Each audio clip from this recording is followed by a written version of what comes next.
ಅರುಣೋದಯ ಚಾನೆಲ್ಗೆ ಸ್ವಾಗತ ಸುಸ್ವಾಗತ. ಸಾಯಿ ಸುದಯ್ಯವರ ಹೃದಯ ರಾಗ ಭಾಗ 8ಕ್ಕೆ ಸ್ವಾಗತ. ಮಾವ, ಈಗಲಾದರೂ ಹೇಳಿ, ನನ್ನ ತಂದೆ ಯಾರು? ಅವಳು ದೃಢವಾದ ಮಾತಿಗೆ ಲಕ್ಷ್ಮೀಪತಿಗಳು ಬೆಚ್ಚಿದರು. ನನಗೆ ಗೊತ್ತಿಲ್ಲಮ್ಮ ಎಂದರು. 2 ದಿನದ ಹಿಂದೆ ಇವರು ಪ್ರಭಾಳನ್ನು ನೋಡಲು ಹೋದಾಗ ತಮ್ಮ ತಂಗಿಯ ಬಗ್ಗೆ ಆಡಿದ ವ್ಯಂಗ್ಯ ಮಾತನ್ನು ಸುಭದ್ರಮ್ಮನ ಬಾಯಿಂದ ಕೇಳಿದರು. ಅಂದೇ ಅವರ ಜೀವ ತಲ್ಲಣಗೊಳಿತು. ಪ್ರಭಾಳ ಭವಿಷ್ಯ ನೆನೆದು, ಆದರೆ ಚಂದ್ರಮೋಹನ್ ಒಳ್ಳೆತನ ಅವರ ಅಧೈರ್ಯಕ್ಕೆ ಇಂಟು ಕೊಡಲಿಲ್ಲ. ಮಾವ, ಇನ್ನು ನನ್ನಿಂದ ಮರೆಮಾಚಬೇಡಿ. ನಿಜವಾಗಲೂ ನನ್ನ ತಂದೆಯ ವಿಷಯ ನಿಮಗೆ ಗೊತ್ತಿಲ್ಲವೇ? ಗೊತ್ತಿಲ್ಲ ಮಗು, ಗೊತ್ತಿಲ್ಲ. ಸಂಧ್ಯಾ ನನಗೇನೂ ಹೇಳಲಿಲ್ಲ. ಪಾಪಿ ಹುಡುಗಿ, ತಾನು ಕೊರಗಿ ತಾನೇ ಸತ್ತಳು. ಬಹುಶಃ ಅವರ ನಿಜವಾದ ವಿಳಾಸ ಸಹ ಗೊತ್ತಿರಲಿಕ್ಕಿಲ್ಲ. ನಂಬಿದ ಹೆಣ್ಣನ್ನು ಕೆಡಿಸಿ ಕೈಬಿಟ್ಟ ಅವನು ಎಂದು ಹಲ್ಲು ಕಡಿದರು. ಪ್ರಭಾಳಿಗೆ ತಾಯಿಯ ಬಗ್ಗೆ ಗೌರವ ಹೆಚ್ಚಾಯಿತೇ ವಿನಃ ಕಡಿಮೆ ಆಗಲಿಲ್ಲ. ಮಾವನಿಗೆ ಎಲ್ಲ ಸಂಗತಿಯನ್ನು ತಿಳಿಸಿದಳು. ನಾನು ಈಗಲೇ ಹೋಗಿ ಅವರಿಗೆ ಗತಿ ಕಾಣಿಸಿ ಬರ್ತೀನಿ ಎಂದು ಎದ್ದ ಮಾವನನ್ನು ಕೈ ಹಿಡಿದು ಕೂಡಿಸಿ ಸಮಾಧಾನ ಮಾಡಿದಳು. ಲಕ್ಷ್ಮೀಪತಿಗಳು ಗಳಗಳನೇ ಹತ್ತು ಬಿಟ್ಟರು. ಮಾವ, ಸಮಾಧಾನ ಮಾಡಿಕೊ. ನಮ್ಮ ಹಿಂದೆ ನಿಂತು ನಮ್ಮನ್ನು ಆಟ ಆಡಿಸೋ ಶಕ್ತಿಯೊಂದಿದೆ, ಅದಕ್ಕೆ ನಾವು ತಲೆಬಾಗಲೇಬೇಕು ಎಂದು ತನ್ನ ಎದೆಯ ಬೇಗುದಿಯನ್ನು ಬಿಚ್ಚಿಟ್ಟು ಮಾವನಿಗೆ ಧೈರ್ಯ ಹೇಳಿದಳು. ತಾನು ಹಾಲು ನೀರು ಹಾಕಿ ಬೆಳೆಸಿದ ಪ್ರಭಾಳ ಬಾಯಲ್ಲಿ ಇಂಥ ಧೈರ್ಯದ ನುಡಿಗಳನ್ನು ಕೇಳಿ ಲಕ್ಷ್ಮೀಪತಿಗಳು ಆಶ್ಚರ್ಯಗೊಂಡರು. ಚಂದ್ರಮೋಹನ್ ಒಳ್ಳೆಯ ಹುಡುಗ, ನಾನು ಅವನ ಹತ್ರ ಮಾತಾಡ್ತೀನಿ ಎಂದರು ಲಕ್ಷ್ಮೀಪತಿಗಳು. ಮಾವ, ಬೇಡ.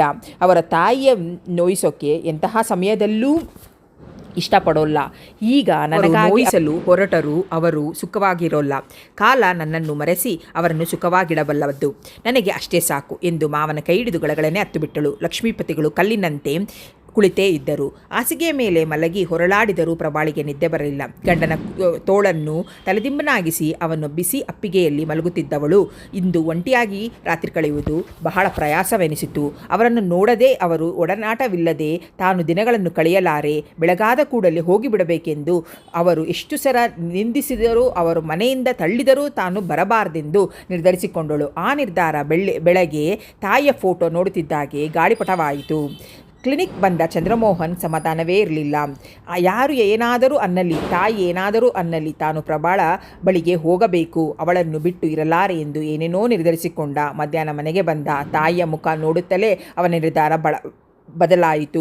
ತಾಯಿಯನ್ನು ಕಳೆದುಕೊಳ್ಳಬೇಡ ಎಂದು ಅವರ ಮನ ಹೇಳಿತು. ಸುಭದ್ರಮ್ಮನಿಗೆ ಮಗನ ನಡವಳಿಕೆ ನೋಡಿ ಕರುಳು ಕಿತ್ತು ಬರುವಂತೆ ಆಗುತ್ತಿತ್ತು. ಅವನು ಊಟ ತಿಂಡಿ ಯಾವುದರ ಮೇಲೂ ಆಸಕ್ತಿ ತೋರಿಸಲಿಲ್ಲ. ಹೆಚ್ಚು ಕಡಿಮೆ ದಿನದ ವೇಳೆಯಲ್ಲೆಲ್ಲ ಕ್ಲಿನಿಕ್ನಲ್ಲೇ ಕಳೆಯುತ್ತಿದ್ದ. ರೋಗಿಗಳ ಸೇವೆಯಲ್ಲೇ ತನ್ನ ಜೀವನದ ಸಾಫಲ್ಯವನ್ನು ಕಂಡುಹಿಡಿದ. ಆದಷ್ಟು ಮಾತನ್ನು ಕಡಿಮೆ ಮಾಡಿದ. ಅಂದು ರಾತ್ರಿ ಚಂದ್ರಮೋಹನ್ ಕ್ಲಿನಿಕ್ಕಿಂದ ಬಂದಾಗ 10 ಗಂಟೆ ಆಗಿತ್ತು. ರೂಢಿಯಂತೆ ಉಡುಪು ಬದಲಾಯಿಸಿ ಊಟಕ್ಕೆ ಬಂದು ಕುಳಿತ. ಬಡಿಸುತ್ತಿದ್ದವನು ಮಾತನಾಡದೆ ಊಟ ಮಾಡತೊಡಗಿದ. ಏನೋ ನೆನಪು ನುಗ್ಗಿ ಬಂದು ತಟ್ಟೆಯಲ್ಲೇ ಕೈ ತೊಳೆದು ಎದ್ದು ಕೋಣೆಗೆ ಹೋದ. ಸುಭದ್ರಮ್ಮ ಮಗನ ಹಿಂದೆಯೇ ಕೋಣೆಗೆ ಹೋದರು. ಕೋಣೆಗೆ ಹೋದ ಚಂದ್ರಮೋಹನ್ ತನ್ನ ಮತ್ತು ಪ್ರಭಾಳ ಜೋಡಿ ಫೋಟೋವನ್ನು ಕೈಗೆತ್ತಿಕೊಂಡು ದಿಟ್ಟಿಸುತ್ತಿದ್ದ. ಅವನ ಹೆಂಡತಿಗಾಗಿ ಅವನ ಮನಸ್ಸೇ ಅವನಿಗೆ ಚೀಮಾರಿ ಹಾಕಿತು. ಚಂದ್ರು ಎಂದು ಸುಭದ್ರಮ್ಮ. ಚಂದ್ರಮೋಹನ್ ಫೋಟೋ ಕಟ್ಟನ್ನು ಯಥಾಸ್ಥಾನದಲ್ಲಿರಿಸಿ ತಾಯಿಯ ಕಡೆ ತಿರುಗಿ ಪ್ರಶ್ನಾರ್ಥಕವಾಗಿ ನೋಡಿದ. ಚಂದ್ರು, ನಿನ್ನ ಮುಖವನ್ನು ಕನ್ನಡಿಯಲ್ಲಿ ನೋಡಿಕೊಂಡಿದ್ದೀಯಾ? ಹೇಗಾಗಿದ್ದೀಯಾ ಕಣೋ? ನೀನು ಮೊದಲಿನ ಹಾಗೆ ಊಟ ಮಾಡ್ತಿಲ್ಲ ಎಂದು ಅರ್ಧದಲ್ಲಿಯೇ ನಿಲ್ಲಿಸಿದರು. ಆ ವಿಷಯವನ್ನೆಲ್ಲ ನಿನಗೆ ಗೊತ್ತೇ ಇದೆ ಎನ್ನುವ ಭಾವ ಮಗನ ಮುಖದಲ್ಲಿ ಕಾಣಿಸುತ್ತಿತ್ತು. ಚಂದ್ರಮೋಹನ್ ಏನೂ ಮಾತನಾಡದೆ ಸುಮ್ಮನೆ ಕುಳಿತ. ಪ್ರಭಾಗೆ ಜೀವನಾಂಶ ಕೊಟ್ಟು ಬಿಡು. ಆ ಅನಾಥ ಹುಡುಗಿ ಎಂಥದ್ದಾದರೂ ಅಯ್ಯೋ ಎನ್ನೋದು ಬೇಡ. ತಾಯಿಯ ಕಪಟ ಕರುಣೆಯನ್ನು ಕಂಡು ಚಂದ್ರಮೋಹನ್ ಜುಗುಪ್ಸೆಗೊಂಡ. ಅಮ್ಮ, ಪ್ರಪಂಚ ವಿಶಾಲವಾಗಿದೆ. ಅವಳು ವಿದ್ಯಾವಂತೆ, ಹೇಗಾದರೂ ಬದುಕಬಲ್ಲಳು. ನನ್ನಂಥ ಕಪಟ ಹೇಳಿ ಗಂಡನ ದುಡ್ಡಲ್ಲಿ ಅವಳು ಬದುಕೋದು ಬೇಡ. ಅವಳು ಬರೀ ಅನ್ನವನ್ನು ಬಯಸಿ ನನ್ನನ್ನು ಮದುವೆ ಆಗಲಿಲ್ಲ. ಮಗನ ಮಾತಿನಲ್ಲಿದ್ದ ಕಾಠಿಣ್ಯವನ್ನು ಪ್ರಥಮ ಬಾರಿ ಗುರುತಿಸಿದರು ಸುಭದ್ರಮ್ಮ. ಬಹಳ ಹೊತ್ತು ಸುಮ್ಮನೆ ಕುಳಿತ ಸುಭದ್ರಮ್ಮ, ಚಂದ್ರ, ಆದಷ್ಟು ಬೇಗ ಡೈವೋರ್ಸ್ ಪಡೆದು ಬಿಟ್ಟರೆ ಒಳ್ಳೆಯದಲ್ಲವೇ? ಸಹಸ್ರ ಬರ್ಜಿಗಳು ಒಂದೇ ಸಲ ಅವನಿಗೆ ಚುಚ್ಚಿದಂತಾಯಿತು. ಅದರ ಅವಶ್ಯಕತೆ ಈಗ ಏನಿದೆಯಮ್ಮ? ಅವಳು ಆ ಮನೆಯಲ್ಲಿ ಇರಬಾರದು. ನಿನ್ನ ಮಗ ಅವಳ ಜೊತೆ ಸಂಸಾರ ಮಾಡಬಾರದು. ಅಷ್ಟೇ ತಾನೇ? ನಿನ್ನ ಮಾತಿನಂತೆ ನಡೀತಿದೆಯಲ್ಲ. ನನ್ನ ಹೃದಯದ ಕರೆಯನ್ನು ಧಿಕ್ಕರಿಸಿಬಿಟ್ಟಿದ್ದೇನೆ. ಇನ್ನೇನು? ಸುಭದ್ರಮ್ಮನಿಗೆ ಏನು ಮಾಡಬೇಕೋ ತೋಚಲಿಲ್ಲ. ಮಗನ ಮುಂದೆ ಕೂಡಲು ಅವರಿಗೆ ಮನಸ್ಸಾಗಲಿಲ್ಲ. ಅವನು ತಾಯಿಯ ಎದುರು ಇಷ್ಟು ಕಾಠಿಣ್ಯವಾಗಿ ಮಾತನಾಡಿರಲಿಲ್ಲ. ತಾಯಿ ಎದ್ದು ಹೋದ ಎಷ್ಟೋ ಹೊತ್ತಿನವರೆಗೆ ಹಾಗೆಯೇ ಕುಳಿತೇ ಇದ್ದ. ಸುಭದ್ರಮ್ಮನಿಗೆ ಏನು ಮಾಡಬೇಕೋ ತೋಚಲಿಲ್ಲ. ಪ್ರಭಾ ಹೇಗಿದ್ದಾಳು, ಅವಳ ಆರೋಗ್ಯ ಹೇಗಿದೆಯೋ, ತಾಯ್ತನದ ಹೊರೆ ಹೊತ್ತ ಅವಳು ಆ ಆಘಾತವನ್ನು ಹೇಗೆ ಸಹಿಸಿಕೊಂಡಾಳು, ತಾಯಿಯ ಮಾತು ಮೀರಿ ಅವಳನ್ನು ಹೇಗೆ ಸಂಧಿಸಲಿ, ಛೇ ಇದಕ್ಕೆ ಪರಿಹಾರವೇ ಇಲ್ಲವೇ ಎಂದುಕೊಂಡು ಮಕ್ಕಳ ಆರೋಗ್ಯದ ಬಗ್ಗೆ ವಿಶೇಷ ಪರಿಣಿತಿ ಪಡೆಯಲು ಬಾಂಬೆಯಲ್ಲಿರುವ ಹೆಲ್ತ್ ಇನ್ಸ್ಟಿಟ್ಯೂಟ್ಗೆ ಹೊರಟು ಬಿಡಬೇಕೆಂದು ನಿರ್ಧರಿಸಿದ. ವ್ಯಾಸಂಗದ ಮೇಲಿನ ಗಮನವೆಲ್ಲಾದರೂ ಪುನಃ ಶಾಂತಿ ಸಿಕ್ಕಲಿ ಎಂಬುದೇ ಅವನ ಅಭಿಪ್ರಾಯವಾಗಿತ್ತು. ಅದಕ್ಕೆ ಬೇಕಾದ ಏರ್ಪಾಡುಗಳನ್ನು ಮಾಡಿಕೊಂಡಲು ನಿರ್ಧರಿಸಿದ. ಮಧ್ಯಾಹ್ನ ಅವನು ಊಟಕ್ಕೆ ಬರುವ ಹೊತ್ತಿಗೆ ಸರಿಯಾಗಿ ಪ್ರಭಾಳ ಗೆಳತಿ ಮಂಜುಳಾ ಆಗಮನಿಸಿದಳು.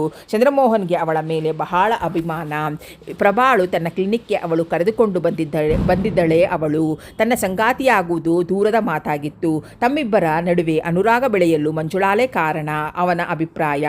ಪ್ರಭಾ ಮದುವೆಯಾಗಿ ಇವರ ಮನೆಗೆ ಬಂದರೂ ಮಂಜುಳಾ ಡಿಗ್ರಿ ಮುಗಿಸಿ ಮೆಡಿಕಲ್ ಕಾಲೇಜ್ಗೆ ಮೈಸೂರಿನಲ್ಲಿ ಸೇರಿದ್ದಳು. ಊರಿಗೆ ಬಂದಾಗಲೆಲ್ಲ ಪ್ರಭಾಳನ್ನು ನೋಡದೆ ಹೋಗುತ್ತಿರಲಿಲ್ಲ. ಯಾವಾಗ ಬಂದ್ರಿ, ಹೇಗಿದೆ ಕಾಲೇಜ್ ಎಂದು ಬಾರದ ನಗುವನ್ನು ಮುಖದ ಮೇಲೆ ತಂದುಕೊಂಡು ಪ್ರಶ್ನಿಸಿದ. ನಿನ್ನೆ ದಿನ ಬಂದೆ, ನಿಮಗೆ ಕಾಲೇಜಿನ ಬಗ್ಗೆ ಹೊಸದಾಗಿ ಏನು ಹೇಳಬೇಕಾಗಿಲ್ಲ ಎಂದು ಸ್ವಲ್ಪ ಜೋರಾಗೇ ನಕ್ಕಳು. ಅವಳ ಮಾತಿಗೆ ಬರೀ ಮೂಳ್ನಕ್ಕ. ಕೂತ್ಕೊಳ್ಳಿ ಎಂದವನೇ ಉಡುಪು ಬದಲಾಯಿಸಲು ಕೋಣೆಗೆ ಹೋದ. ಅಕ್ಕರೆಯ ಗೆಳತಿಯ ಕಾದು ಕುಳಿತಳು. 10 ನಿಮಿಷವಾದರೂ ಹೊರಗೆ ಬರದಿದ್ದಾಗ ಅವಳ ಮುಖ ನಗು ತೇಲಿತು. ಹೊರಗೆ ಬರಲಿ, ಚೆನ್ನಾಗಿ ಚುಡಾಯಿಸಬೇಕು. ನಾನು ಇಲ್ಲಿ ಬಂದು ಕುಳಿತಿದ್ದರೂ ಕೋಣೆಯಿಂದ ಬರಲಾರಷ್ಟು ಸರಸ ವಿನೋದವೇ ಇಲ್ಲ. ಚಂದ್ರಮೋಹನ್ ತಾನು ಇಲ್ಲಿ ಬಂದ ಸುದ್ದಿ ಪ್ರಭಾಳಿಗೆ ತಿಳಿಸಲಿಲ್ಲವೇ? ಅಷ್ಟರಲ್ಲಿ ಚಂದ್ರಮೋಹನ್ ಕೋಣೆಯಿಂದ ಒಬ್ಬನೇ ಹೊರಗೆ ಬಂದಾಗ ಮಂಜುಳಾಗೆ ಆಶ್ಚರ್ಯವಾಯಿತು. ಅವಳೆಲ್ಲೋ ಆ ಮನೆಗೆ ಹೋಗಿದ್ದಾಳೆ ಎಂದು ಅಂದುಕೊಂಡಳು. ಬನ್ನಿ ಊಟ ಮಾಡೋಣ ಎಂದು ಆತ್ಮೀಯತೆಯಿಂದ. ಪ್ರಭಾ ಇಲ್ಲವೇನೂ ಇಲ್ಲ, ಮಾವನ ಮನೆಗೆ ಹೋಗಿದ್ದಾಳೆ. ಅವನ ಮುಖ ಕೆಳಗುಂದಿತು. ಮಂಜುಳಾ ಗಮನಿಸಿದಳು. ಅವಳಿಗೆ ಆತಂಕವಾಯಿತು. ಪ್ರಭಾ ಅವಳ ಮಾವನ ಮನೆಗೆ ಹೋಗಿದ್ದು ಅಂತಹ ಆತಂಕದ ಸುದ್ದಿಯಲ್ಲದಿದ್ದರೂ ಚಂದ್ರಮೋಹನ್ ಏನೋ ಕಳೆದುಕೊಂಡವನಂತೆ ನಿರಾಶೆಗೊಂಡು ಹಾಗೆ ಕಾಣುತ್ತಿತ್ತು. ಏನು ಕಾರಣ? ಪ್ರಭಾ ತುಂಬ ಒಳ್ಳೆಯ ಹುಡುಗಿ, ಚಂದ್ರಮೋಹನ್ ಸಹ ತುಂಬ ಒಳ್ಳೆಯವನು. ಅವರ ಒಳ್ಳೆತನವೇ ಅವರಿಗೆ ಮುಳ್ಳಾಯಿತೆ. ಅವಳು ಯೋಚನಾಲಹರಿ ದಿಕ್ಕೆಟ್ಟು ಸಾಗತೊಡಗಿತು. ಅಡಿಗೆ ಮನೆಯಿಂದ ಹೊರಗೆ ಬಂದ ಸುಭದ್ರಮ್ಮ ತಟ್ಟೆ ಹಾಕಿದ್ದೇನೆ ಎಂದವರೇ ಮಂಜುಳಾ ಕಡೆ ತಿರುಗಿ ಯಾವಾಗ ಬಂದೆ ಎಂದು ಆತ್ಮೀಯತೆಯಿಂದ ಕೇಳಿದರು. ನಿನ್ನೆ ಬಂದೆ ಎಂದು ಚುಟುವಾಗಿ ಉತ್ತರಿಸಿದಳು. ಮಂಜುಳಾ ಸುಭದ್ರಮ್ಮನಿಗೆ ಹೊಸಬಳೇನಲ್ಲ. ಅವಳು ಊರಿನಲ್ಲಿದ್ದರೆ ದಿನಕ್ಕೆ 1 ಸಲವಾದರೂ ಪ್ರಭಾಳನ್ನು ನೋಡಲು ಬರುತ್ತಿದ್ದಳು. ಬಂದಾಗಲೆಲ್ಲ ಸುಭದ್ರಮ್ಮನೊಡನೆ ಹರಟೆ ಹೊರಡದೆ ಹೋಗುತ್ತಿದ್ದಳು. ಬನ್ನಿ ಊಟ ಮಾಡೋಣ ಎಂದಾಗ ಚಂದ್ರಮೋಹನ್ ಬೇಡ, ಊಟ ಮುಗಿಸಿಕೊಂಡೇ ಬಂದೆ, ನೀವು ಮಾಡಿ ಬನ್ನಿ, ನಾನು ಕೂತಿರುತ್ತೇನೆ ಎಂದು ಅಲ್ಲೇ ಟಿಪಾಯಿ ಮೇಲಿದ್ದ ಹೆಲ್ತ್ ಸಂಬಂಧಿಸಿದ ಮ್ಯಾಗ್ಝಿನ್ ಕೈಗೆ ಎತ್ತಿಕೊಂಡಳು. ಚಂದ್ರಮೋಹನ್ ಅಡುಗೆಯ ಮನೆಗೆ ಹೋಗಿ ಊಟದ ಟೇಬಲ್ ಮೇಲೆ ಕುಳಿತು, ಅಡುಗೆ ಮನೆ ವಿಶಾಲವಾಗಿದ್ದರಿಂದ ಅಲ್ಲೇ ಊಟದ ಮಣೆಯನ್ನು ಕೂಡ ಹಾಕಿದ್ದರು. ತಾಯಿ ಅವನ ಮೆಚ್ಚಿನ ಹುಳಿ ಪಲ್ಯಗಳನ್ನು ಮಾಡಿದ್ದರು. ಆದರೂ ಅವನಿಂದ ಊಟ ಸರಿಯಾಗಿ ಆಗಲಿಲ್ಲ. ಪ್ರಭಾ ಅವನಿಂದ ದೂರ ಹೋದದ್ದು ಅವನ ಮೈ ಒಂದು ಅಂಗವಾಗಿ ಕಳೆದುಕೊಂಡು ನೋವು ವ್ಯತೆಯನ್ನು ಪಡಿತಿತ್ತು. ದಿನ ಕಳೆದಂತೆ ಅದರ ಆರ್ಭಟ ಹೆಚ್ಚಾಗುತ್ತಿದ್ದೇ ವಿನಃ ಕಡಿಮೆಯಾಗುತ್ತಿರಲಿಲ್ಲ. ಸುಭದ್ರಮ್ಮ ಮಗನನ್ನು ಸಂತೋಷಪಡಿಸಲು ಅತಿ ಮಮತೆಯಿಂದ ಕಾಣುತ್ತಿದ್ದರು. ಅವನಿಗಿಷ್ಟವಾದ ತಿಂಡಿ ತಿನಿಸುಗಳನ್ನು ಮಾಡುತ್ತಿದ್ದರು. ಮೊದಲು ತಾಯಿ ಅಂತಹ ತಿಂಡಿಗಳನ್ನು ಮಾಡಿದಾಗ ಬಾಯಿ ಚಪ್ಪರಿಸಿಕೊಂಡು ತಿನ್ನುತ್ತಿದ್ದ. ಆದರೆ ಈಗ ಎಲ್ಲಕ್ಕೂ ಒಂದೇ ಪ್ರತಿಕ್ರಿಯೆ, ನೀರಸವಾದ ನಗು, ಮೌನ. ಸುಭದ್ರಮ್ಮ ಬಿಸ್ಕೆತ್ತು, ಹಣ್ಣಿನ ಚೂರುಗಳನ್ನು ತಂದು ಮಂಜುಳಾ ಕೈ ಮುಂದಿಟ್ಟರು. ಯಾಕೋ ಅವಳಿಗೆ ತಿನ್ನಬೇಕೆನಿಸಲಿಲ್ಲ. ತಾಯಿಗೆ ಮನೆಯಿಂದ ಬರುವಾಗಲೇ ಪ್ರಭಾ ಮನೆಯಲ್ಲಿ ಊಟ ಮಾಡಿ ಬರುತ್ತೇನೆಂದು ಹೇಳಿ ಬಂದಿದ್ದಳು. ತಗೋಮ್ಮ ಮಂಜುಳಾ ಎಂದರು. ಈಗ ನನಗೇನು ಬೇಡ್ರಿ, ನಮ್ಮಮ್ಮನ ಈ ಕೈ ಊಟ ಬೇಗ ಕರಗೋಲ್ಲ ಎಂದು ಬಲವಂತದಿಂದ ನಕ್ಕಳು. ಆ ನಗುವಿನಲ್ಲಿ ಸತ್ಯವಿರಲಿಲ್ಲ ಎಂದು ಸುಭದ್ರಮ್ಮಗೆ ಅರಿತರು. ಮಂಜುಳಾ ಮೊದಲೇ ದಿಟ್ಟ ಹುಡುಗಿ. ಪ್ರಭಾಳಿಗಾದ ಅನ್ಯಾಯಕ್ಕೆ ಚೀಮಾರಿ ಹಾಕಿ ಚಂದ್ರಮೋಹನನ್ನು ಅವಳೊಡನೆ ಸೇರಿಸಲು ಪ್ರಯತ್ನಿಸಬಹುದು, ಅದು ಆಗಬಾರದೆಂದು ಎಂದುಕೊಂಡರು. ಚನ್ನರಾಯಪಟ್ಟಣ ಅವರು ಬಂದು ಹೇಳಿದ ಸಂಗತಿಯನ್ನು ಉಪ್ಪು ಖಾರ ಹಚ್ಚಿ ಮಂಜುಳಾಗೆ ಹೇಳಿದರು. ಸರಿಯಾದ ವಿಷಯ ಮಂಜುಳಾಗೆ ಗೊತ್ತಿರದಿದ್ದರೂ ಪ್ರಭಾಳ ತಂದೆ ಕಡೆ ಬಂಧುಗಳಾಗಲಿ ತಾಯಿಯ ಕಡೆ ಬಂಧುಗಳಾಗಲಿ ಬಾರದಿದ್ದನ್ನು ಕಂಡು ಏನೋ ನಡೆದಿರಬಹುದೆಂದು ಊಹಿಸಿಕೊಂಡಿದ್ದಳು. ಆದರೆ ಅದರ ಬಗ್ಗೆ ಗೆಳತಿಯನ್ನು ಪ್ರಶ್ನಿಸಿರಲಿಲ್ಲ. ಈಗ ವಿಷಯ ತಿಳಿದು ಮೇಲೂ ಅದೇನು ಅಂತಹ ದೊಡ್ಡ ವಿಷಯವಲ್ಲ ಎಂದು ಅಂದಳು ಅವಳು. ಎಷ್ಟೋ ನಡತೆಗೆಟ್ಟ ಹೆಣ್ಣುಗಳು ಈಗ ಮದುವೆಯಾಗಿ ಗರತಿಯರಾಗಿ ಬಾಳುತ್ತಿಲ್ಲವೇ? ಅಂಥದ್ರಲ್ಲಿ ತಾಯಿ ಮಾಡಿದ ತಪ್ಪಿಗೆ ಯಾಕೆ ಮಗಳಿಗೆ ಶಿಕ್ಷೆ ಎಂದಳು. ಇದರಲ್ಲಿ ಪ್ರಭಾಳ ತಪ್ಪೇನು? ಅವಳ ತಾಯಿ ಮದುವೆಗೆ ಮುನ್ನ ಅವಳನ್ನು ಹೆತ್ತಿರಬಹುದು. ಆದರೆ ಇದರಲ್ಲಿ ಹೊಣೆಗೆಟ್ಟ ಹೇಡಿ ಗಂಡನ್ನು ದೂಷಿಸಬೇಕೇ ಹೊರತು ತಾಯಿದಲ್ಲ. ಅದರಲ್ಲೂ ಇವಳ ತಪ್ಪೇನು? ಯಾರೋ ಮಾಡಿದ ತಪ್ಪಿಗೆ ಯಾರಿಗೆ ಶಿಕ್ಷೆ? ಮಂಜುಳಾ ಸಹಜವಾಗಿ ಮಾತನಾಡಿದರೂ ಅವಳ ಮಾತಿನ ಮೊನಚು ಸುಭದ್ರಮ್ಮನಿಗೆ ಇರಿಯುವಂತಿತ್ತು. ಇದು ಮನೆತನದ ಗೌರವದ ಪ್ರಶ್ನೆ. ಇಂಥ ವಿಷಯ ನಿನಗೆ ಗೊತ್ತಿಲ್ಲ. ವಿಷಯ ತಿಳಿದು ಬಂದು ಬಳಗದವರು ನಮ್ಮನ್ನು ಕೀಳಾಗಿ ಕಾಣುತ್ತಿದ್ದಾರೆ. ಸುಭದ್ರಮ್ಮ ನುಡುಚಿಕೊಳ್ಳುವಂತೆ ಮಾತನಾಡಿದರು. ಅಷ್ಟರಲ್ಲಿ ಚಂದ್ರಮೋಹನ್ ಅಡಿಗೆ ಕೋಣೆಯಿಂದ ಹೊರಗೆ ಬಂದು ತಾಯಿ ಪಿಸಿ ಅಂತ ಆಡಿದ ಮಾತುಗಳನ್ನು ಕಿವಿಯ ಮೇಲೆ ಬೀಳದಿದ್ದರೂ ಮಂಜುಳಾ ಜೋರಾಗಿ ಹೇಳಿದ ಮಾತುಗಳು ಕಿವಿಯ ಮೇಲೆ ಬಿದ್ದಿದ್ದವು. ಅವನು ಮಂಜುಳಾಳ ಎದುರಿಗೆ ಅಪರಾಧಿಯ ಸ್ಥಾನದಲ್ಲಿ ನಿಂತಿದ್ದನು. ಮಂಜುಳಾ ಮುಂದಿನ ಹಣ್ಣಿನ ಚೂರು ಬಿಸ್ಕತ್ ಹಾಗೇ ಇತ್ತು. ಅವಳು ಹಿಂದೆಂದೂ ಇಂಥ ಬಿಗುಮಾನ ತೋರಿಸಿರಲಿಲ್ಲ. ಈಗ ಅವಳ ಉದಾಸೀನೆಯನ್ನು ಅವಳೆಷ್ಟು ಬೇಸರವಾಗಿದ್ದಾಳೆ ಎಂದು ಚಂದ್ರಮೋಹನ್ ಅರಿತ. ನಾನು ಬರ್ತೀನಿ ಎಂದು ಮೇಲಕ್ಕೆದ್ದಳು. ಹೆಚ್ಚು ಹೊತ್ತು ಕೂಡಿಸಿಕೊಳ್ಳುವ ಇಷ್ಟವೂ ಅವನಿಗಿರಲಿಲ್ಲ. ಅವಳ ಜೊತೆಯಲ್ಲಿ ಗೇಟಿನವರೆಗೆ ಬಂದ ಚಂದ್ರಮೋಹನ್ ಕುಗ್ಗಿದ ಸ್ವರದಲ್ಲಿ, ಮಂಜುಳಾ, ನಾನು ನಿಮಗೆ ಏನು ಹೇಳಬೇಕೋ ಗೊತ್ತಾಗ್ತಾ ಇಲ್ಲ. ದಯವಿಟ್ಟು ನಾಳೆ ಸಂಜೆ ಬಂದು ನನ್ನ ಭೇಟಿಯಾಗಿ ಎಂದ. ಅವನ ದೀನಮುಖ ನೋಡಿದ ಮಂಜುಳಾಗೆ ಚೀಮಾರಿ ಹಾಕುವುದರಲ್ಲಿ ಮಾತನಾಡಕೂಡ ಆಗಲಿಲ್ಲ. ತಲೆಗೆ ಆಡಿಸಿ ಬರುವೆನೆಂದು ಸೂಚಿಸಿ ಸರಸರನೆ ನಡೆದು ಬಿಟ್ಟಳು.